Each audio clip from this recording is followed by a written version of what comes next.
Black surface, we're at 114. We go down to the silver surface, we're at 90, okay? So we are at the same temperature, but because this is a lower emissivity object, it has error in its reading. Now with this instrument, I can reduce the emissivity, and I'm just going to take it down to 0.26, okay? That should get us closer. So at 0.26, we know the temperature was 114 because that's what that was up there. I'm at 108 now, so I've compensated for a lot of that emissivity error, correct? Okay. You would have to determine what it is exactly, and I may not have been at 0.95, the exact number up here, but you can see how by adjusting emissivity. Now there's something else I want to show you with this. Yes, and that's why I had to go get my props, Steve. So we had,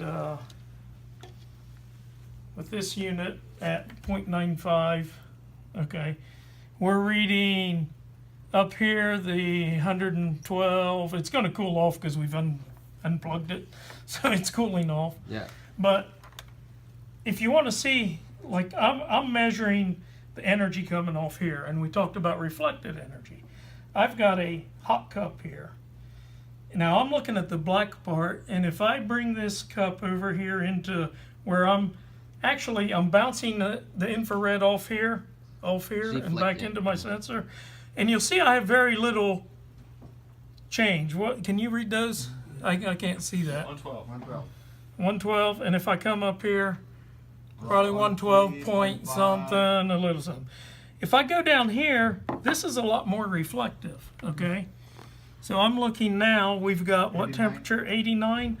If I bring this hot cup in here, 92, 93, 94, 98. so we're getting a 6-7 degree temperature increase because the radiation off here is reflecting off of here and coming in to the sensor. So that shows you how, in the case of the motor, if there's lights on, fluorescent lights have a lot of heat coming off the ballast end. There's lots of sources of heat. And with thermal imaging cameras, which they'll talk about later, there's a way to compensate for that reflected energy. No, actually they're asking for thermal image camera only. On those, there's usually a setting for reflected temperature that would allow you, if you know that's there, to compensate for that. You can measure that and compensate for it. But that's all that is the infrared coming off this hot cup of hot water, bouncing off that high emissivity or low emissivity plate and back into the detector of this, and it's raising the temperature up on that.